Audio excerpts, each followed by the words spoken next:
नमस्कार दोस्तों, मेरा नाम है मनीष कुमार सिंह और आप देख रहे हैं 4 PM। और आपको बता दें दोस्तों कि महाराष्ट्र की राजनीति में हम अलग अलग विधानसभा जो हैं क्षेत्र वहां पहुंच रहे हैं, वहां के जो उम्मीदवार हैं उनसे बातचीत कर रहे हैं और महाराष्ट्र की राजनीति कितनी उलझी है उसको समझने की कोशिश कर रहे हैं और आपको समझाने की कोशिश कर रहे हैं। और इस वक्त हमारे साथ खुद यूबीटी पक्ष के यानी उद्धव ठाकरे ने जिनके कंधों पर जिम्मेदारी दी है कि जोगेश्वरपुर की सीट जीत के लेके आनी है, वो उम्मीदवार हमारे साथ मौजूद हैं। आनंद सर, बहुत बहुत स्वागत है सर आपका। नमस्कार सर, बड़ी दिलचस्प लड़ाई है। हमने देखा कि इसी जगह पर अमोल जी का ऑफिस भी है और हमने देखा कि जो भी लोकसभा चुनाव में हुआ 47 वोट काफी चर्चा का विषय बना था। अब जिनसे वो हारे उन्हीं की पत्नी जो है मनीषा वायकर वो खड़ी है और उनके सामने आपका मुकाबला है। तो कहीं ना कहीं ये भी मन में है कि मौका बहुत अच्छा है हराने का भी और साथ ही साथ अभी दिखाने का भी कि हाँ, यूबीटी पक्ष अभी भी यहाँ से मजबूत है, जैसा कि यूबीटी पक्ष हमेशा दावा करता है। अभी विधानसभा का चुनाव है। जी। अभी 4 महीने पहले लोकसभा का चुनाव हो गया और लोकसभा के चुनाव में जो सामने वाले उम्मीदवार थे और उनको पब्लिक ने मतलब ऐसा पसंद नापसंद किया था, लेकिन 48 वोटों से उनकी जीत हुई और जीत पब्लिक के दिल में है, वो जीत कराई गई। इसके लिए पब्लिक अभी चाहती है आगे आने वाले इलेक्शन में उसका ये निकालने के लिए, क्योंकि यहाँ की जो पब्लिक है, यहाँ की जो मतदार है, ये बाला साहब के विचार से प्रेरित है और उसके माध्यम से पिछले बहुत साल यहाँ के पब्लिक जो शिवसेना के पब्लिक रिप्रेजेंटेटिव चुन के देते हैं और शिवसेना के ऊपर उनका विश्वास है, क्योंकि यहाँ का जो कार्यकर्ता है शिवसैनिक है, वो शिवसेना के माध्यम से यहाँ की जो जनता है उनकी सेवा करता है और इसके लिए जो जनता का उनके ऊपर विश्वास है वो बरकरार रखने के लिए वो दिन रात काम करते रहते हैं। तो कोई भी नेता हो, ये प्यार नेता का नहीं है, ये प्यार जनता का है, शिवसेना के ऊपर है। तो इसके लिए अभी जो 48 वोट से हमारा पराजय हुआ है, वो पराजय विजय में बदलाने के लिए सब मतदाता, हमारे कार्यकर्ता, हमारे सब पदाधिकारी राह देख रहे हैं और एक अलग वातावरण इस जोगेश्वरी विधानसभा क्षेत्र में है। सर, ये लड़ाई इसलिए भी दिलचस्प है, इसलिए भी इंटरेस्टिंग है क्योंकि बहुत सारी सीटों पे हम देख रहे हैं कि शिवसेना वर्सेस शिवसेना हेडलाइंस बनती है। आप लोग भी पढ़ते होंगे सर, लगातार मुंबई की अलग अलग जगहों पे हो रहे हैं। और इस बार ही हमने देखा कि वायकर साहब तो पहले आप लोग के साथ ही थे, बाद में फिर वो शिंदे साहब के साथ चले गए, बाकी कहानी हो गई सर। लेकिन हमने सुना कि बहुत सारी चीजें आपके बारे में कही जाती है, आपके एजुकेशन को लेकर के बात उठाई जाती है और हमने सुना कि अभी हाल ही में मीटिंग हुई थी, वहां कुछ ऐसे शब्द भी बोले गए जो नहीं बोलने चाहिए थे। पेपर वाला बोलते हैं, क्योंकि हमने सबने देखा है कि किस तरीके से आपने शुरुआत की। अपने दर्शकों को बता दें कि जो आनंद जी हमारे साथ यहाँ पे बैठे हुए हैं, कई बार आप नेताओं को देखते होंगे, किसी परिवार से आते हैं, किसी के कुछ रिलेशन में होते हैं, लेकिन ये पेपर बेचने से लेके जो भी काम करते हुए फिर वो नगर सेवा फिर किस सीढ़ियों से ऊपर आए हैं और ऐसा कोई पद नहीं होगा जहां पर उन्होंने काम नहीं किया। और आज जाकर के उद्धव ठाकरे जो हैं उन्होंने विधानसभा में विधायकी के लिए उन्हें उम्मीदवार बनाया है। सर, बड़ी लंबी जर्नी रही है। इसके बावजूद भी जब ऐसा सुनने को आता है, आपके एजुकेशन के बारे में बात होती है, आपके बारे में उसे उटपटांग कहा जाता है, सर कुछ ऐसा मन में नहीं लगता कि यार इतनी मेहनत करके फिर ये सब सुनने को मिल रहा है? ऐसे कार्यकर्ता जो होता है उनको पब्लिक की सेवा करके उनका विश्वास जताने के लिए वो काम करता है और वही उसकी उम्मीद रहती है। कौन क्या करता है, कौन क्या कर रहा है, वो एक दूसरे के ऊपर ये करते बैठेंगे तो अपना काम नहीं बनेगा। रही बात, मैं पिछले 35 साल 37 साल में यहाँ पर शिवसेना के माध्यम से काम कर रहा हूँ और काम करते करते अभी जो इसके सामने एमपी थे वो हमारे इस शाखा में से काम करते गए, वहाँ पर उनको जो विजय प्राप्त हुए वो इनके पीछे ये सब हमारे कार्यकर्ता का मेहनत है, परिश्रम है। फिर भी उन्होंने अपने खुद के इसके लिए वो छोड़ के चले गए, लेकिन यहाँ का कार्यकर्ता कोई हिला नहीं। कार्यकर्ता ऐसा ही होता है।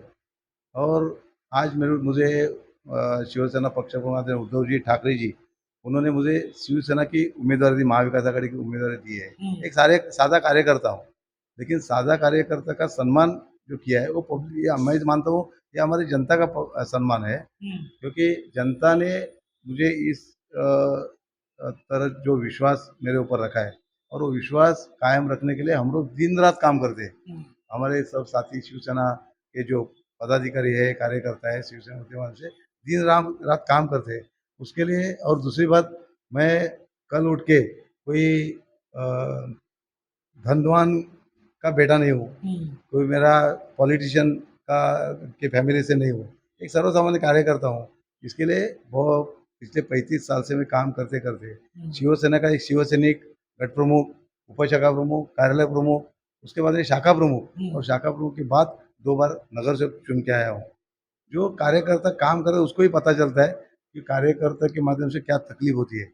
और दूसरी बात, जिसको रेडीमेड सब मिलता है उसको कुछ फर्क नहीं पड़ता है और उसको कदर भी नहीं रहती है। तो ऐसा कुछ है।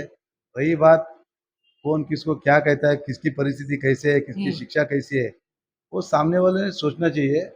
कोई भी काम हो वो सब शिक्षा के माध्यम से नहीं होता है, उसका एक्सपीरियंस के माध्यम से वो करता है। मुझे पता है सामने वाले क्या बोलते हैं, वो ग्रेजुएट रहेंगे और कुछ रहेंगे, ठीक है, उनका आदर है। लेकिन इस क्षेत्र में समाज का काम करने के लिए मुझे शिक्षा की ज़रूरत नहीं है, क्योंकि मेरा जो एक्सपीरियंस है उसके माध्यम से मैं आज तक पब्लिक का काम करते आया हूँ। और मेरे काम के ऊपर हमारी जो जनता है, हमारे जो मतदार है, हमारे कार्यकर्ता है, वो समाधानी है। वो इसके लिए 2017 में जब नगर सेवक का चुनाव हुआ था, उस टाइम मेरे सामने 11 उम्मीदवार खड़े थे, और 11 उम्मीदवार का डिपॉजिट हमारे जनता ने जब्त कर दिया। ये हमारा काम है और हमारा पब्लिक का हमारे ऊपर विश्वास है। वो विश्वास हम लोग कायम रखेंगे, लेकिन ये किसी की परिस्थिति के ऊपर जाना ठीक नहीं है। मैं किसी को अगर बुरा कहूँ, भला कहूँ, तो अपने ऊपर ही आता है। और दूसरी बात, मैं पेपर बेचता था, मैं किसान का बेटा हूँ, मुंबई में आया और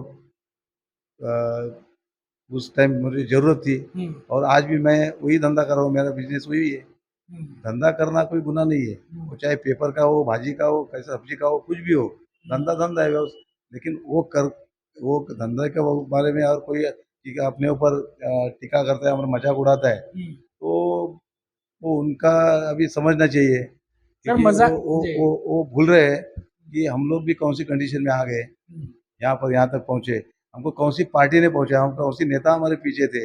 अगर जो नेता को भूलते हैं, वो नेता को भूलते हैं, तो दूसरे की कदर क्या करेंगे। जिस शिवसेना ने उनको राजनीति में जन्म दिया और इतनी ऊंचाई पर रख दिया, और ऊंचाई पर रखने के बाद और अपने खुद के स्वार्थ के लिए अगर कोई वो छोड़ के जाते हैं, तो वो कितना ठीक है कितना नहीं है, वो सोचने वाली बात है। जी। सर हमेशा से एक बात देखा हमने कि चाहे वो एकनाथ शिंदे की शिवसेना हो चाहे बीजेपी हो, हमेशा ये बात कहते हैं कि उद्धव ठाकरे जो हैं वो पुत्र मुंह में कई सारे फैसले लेते हैं और परिवारवाद की बात करते हैं। लेकिन हमने देखा कि यहाँ पर आपके सामने जो खड़े हैं वो तो खुद ही कहते हैं कि परिवारवाद की बात है, लेकिन यहाँ तो परिवार के ही लोगों को खड़ा किया गया है आपके सामने। तो ये सब दो चीजें होती हैं आपके सामने, तो क्या चलता है आप लोग के दिमाग में? ऐसा राजनीति में खाली सामने वालों को टारगेट करने का चक्कर में सब लोग रहते हैं, लेकिन पब्लिक को सब मालूम है सच क्या है गलत क्या है। ठाकरे फैमिली है, उसका पूरा दुनिया में नाम है।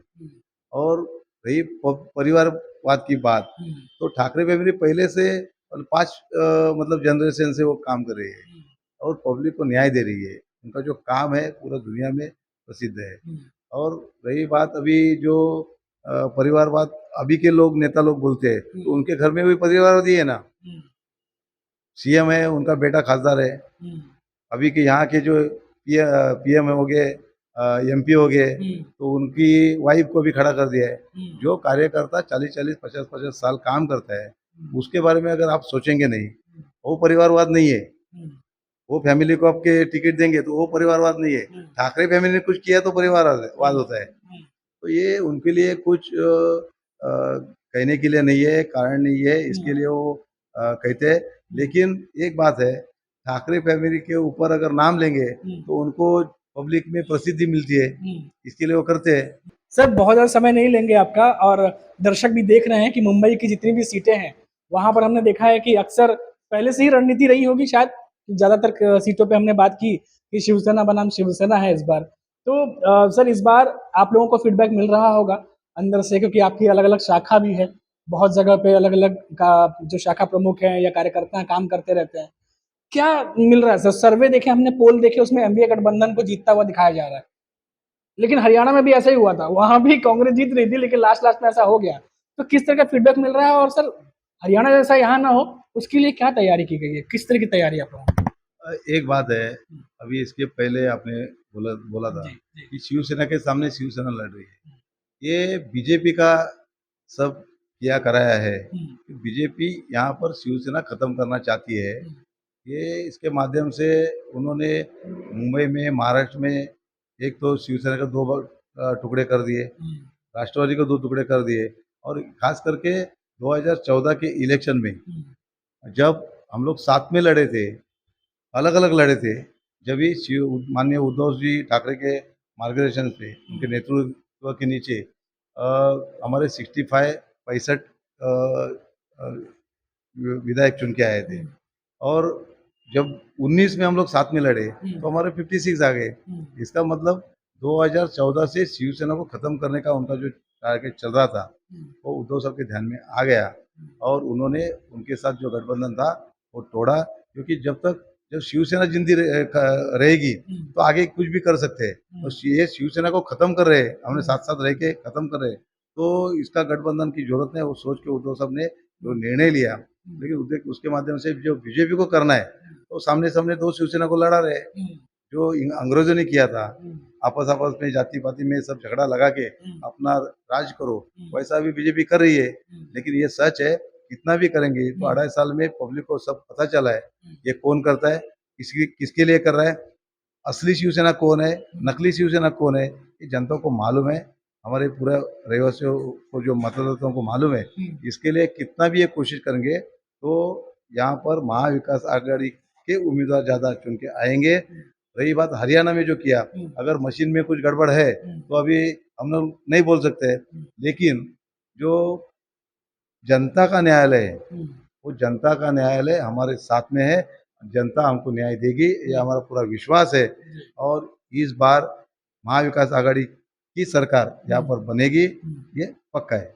सर जो महाराष्ट्र की जनता देख रही है या आपके विधानसभा क्षेत्र में जो लोग देख रहे हैं, कोई एक ऐसा मैसेज जो कुछ भी चल रहा है अभी जो आप उनको कहना चाहते हो? मैं हमारे मतदाताओं को, मैं जोगेश्वरी विधानसभा क्षेत्र के सभी रहवासियों को अपील करूंगा कि पिछले 35-37 साल माननीय शिवसेना प्रमुख बालासाहेब ठाकरे जी के आशीर्वाद से, शिवसेना पक्ष प्रमुख आदरणीय उद्धव जी ठाकरे के माध्यम से, और आदित्य ठाकरे युवा नेता, इनके मार्गदर्शन पे हम लोग काम कर रहे हैं। और मुझे लगता है मैं एक शिवसैनिक से नगर सेवक जो कार्यकाल था उसमें काम करके पब्लिक का मेरे ऊपर जो विश्वास है, वो विश्वास के माध्यम से आपने मुझे उन्होंने टिकट दिए। वो टिकट जब सक्सेस होगा, ये विश्वास जब सक्सेस होगा, यहाँ की जो जनता है वो यहाँ की जनता या मतदार मुझे चुन के दे। मैं जनता से अपील करूँगा, मतदाताओं से अपील करूँगा कि इस विभाग में मैंने जो आपकी सेवा की है उसके माध्यम से मुझे जो उम्मीदवारी मिली है, वो उम्मीदवारी आपके आशीर्वाद से मिली है। आपका ये आशीर्वाद मेरे ऊपर कायम रहे, और आने वाली 20 तारीख को जो विधानसभा का चुनाव है उसमें हमारी महाविकास आघाड़ी की चुनाव चिन्ह है मशाल का बटन दबा के मुझे भारी वोटों से मत के रूप से आशीर्वाद दीजिए, इतना मैं अपील करूँगा। धन्यवाद। Thank you so much sir हमसे बात करने के लिए। और जैसा कि आप सुन रहे थे कि इनको पूरा यकीन है 20 तारीख को वोट करने जनता उतरेगी। महाराष्ट्र की एक ही चरण में मतदान होना है, 288 सीटों पर, काफ़ी बड़ा दिन है और बहुत ज़्यादा समय नहीं रह गया है कि रिजल्ट जब सामने आएंगे और महाराष्ट्र में किसकी सरकार बन रही है ये साफ हो जाएगा। तो अभी के लिए फिलहाल इतना ही, फिर लौटेंगे तो बात करेंगे किसी बड़ी खबर पर, किसी बड़े मुद्दे पे, या फिर किसी और विधानसभा सीट के बारे में। तब तक के लिए इजाजत दीजिए और आप देखते रहिए 4 PM। नमस्कार।